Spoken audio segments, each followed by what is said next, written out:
Le livre du jour, Nicolas Caro, ce matin. Vous faites un pas de côté pour souffler un peu. Ben oui, la rentrée littéraire française, les grands prix, c'est sympa, mais là j'ai eu envie de partir en Amérique le temps d'un roman, parce que quand je vois un nouveau livre de Ian Levison, je peux pas m'empêcher. Et alors avec ce titre-là, en plus, accrochez-vous, c'est chez Liana Levy, ça s'appelle « Les stripteaseuses ont toujours besoin de conseils juridiques ». Il n'y a pas qu'elle, d'ailleurs. Ça, c'est le titre. Qui raconte ce livre? C'est l'histoire d'un avocat, Justin Sykes, avocat commis d'office à Philadelphie.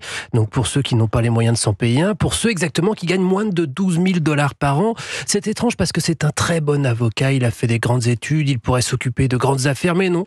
Et il aime son métier, il a l'impression d'être utile, il est très fort, il connaît tous les arcanes, il sait quel comportement adopter avec quel juge, ce que ses clients doivent dire, comment ils doivent s'habiller, ça compte. La plupart du temps, il s'agit essentiellement de négocier avec le procureur adjoint. Personne n'a envie d'aller au procès, c'est de l'énergie et du temps dépensés pour rien, et Justin croule sous les affaires, 52 dossiers. Or, il se passe coup sur coup deux choses étonnantes. D'abord, le procureur adjoint a l'air de vouloir faire un exemple d'un pauvre type dont Justin s'occupe, un gars qui a volé une malheureuse bouteille de whisky. Il voudrait lui en mettre pour 6 ans de prison. Ça lui ressemble pas du tout, et de bluff en bluff, on se dirige tout droit vers un procès. Et la deuxième chose, encore plus étonnant, le patron d'une boîte de striptease poisseuse située dans une zone crado à côté de l'aéroport lui propose 1 000 $ par semaine juste pour venir tous les jeudis donner des conseils juridiques à ses danseuses pendant 1 heure. Ah oui, et il doit aussi dormir dans le motel situé juste en face. Pourquoi le motel?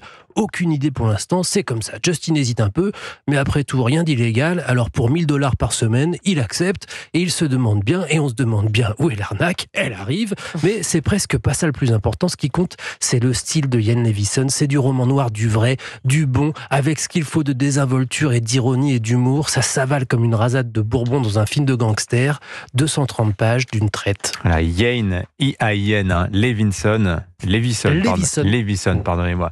Les stripteaseuses ont toujours besoin de conseils juridiques. Un titre comme ça s'oublie pas, c'est chez Liana Levy. Merci Nicolas. Le jeu vidéo de la semaine, Caroline Speller, s'appelle Le Vaillant Petit Page. Oh, comme c'est mignon, c'est une production indépendante anglaise.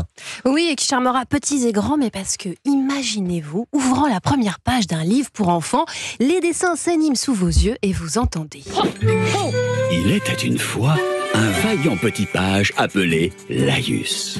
On incarne donc ce héros courageux qui vit à l'intérieur d'un conte de fées illustré. Sa quête est de sauver le royaume Mojo des griffes de rage cuite. Pourquoi? Car cet affreux sorcier expulse notre brave Laïus hors du récit pour en prendre le contrôle.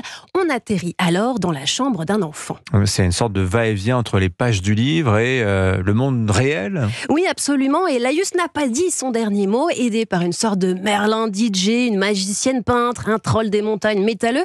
On va parcourir les pages du livre en 2D, mais aussi un monde en 3D qui évoque les films d'animation Pixar Toy Story. Dans ces deux univers, on est dans un jeu d'exploration, de plateforme, de résolution d'énigmes et de combat. Tel un preux chevalier, Laïus donne des coups d'épée, mais aussi se transforme en archer ou en boxeur. Et alors, il y a beaucoup d'interactions avec l'environnement. Oui, au sein de l'ouvrage, les mots ont un réel pouvoir. En changeant un terme d'une phrase, on transforme le décor, l'aspect d'un personnage. Hors du livre, on peut tourner ses pages et y bondir, l'incliner pour faire glisser certaines illustrations, mais surtout aller chercher dans la chambre d'enfants des objets qui nous aident au sein même du conte. Chaque nouveau chapitre du jeu est un véritable enchantement, Dimitri. On sent que les développeurs ont un faible pour Nintendo, tant on retrouve des influences de Zelda, de Mario, mais aussi des livres Monsieur Madame ou encore l'humour des films d'animation Shrek.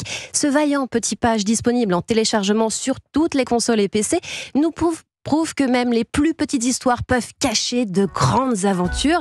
Et si vous avez un abonnement PlayStation Plus, il est gratuit. Le Vaillant Petit Page, le choix à la sélection Europe 1 jeux vidéo de la semaine, signé Caroline Speller. Merci beaucoup Caroline, merci Nicolas, merci Vincent.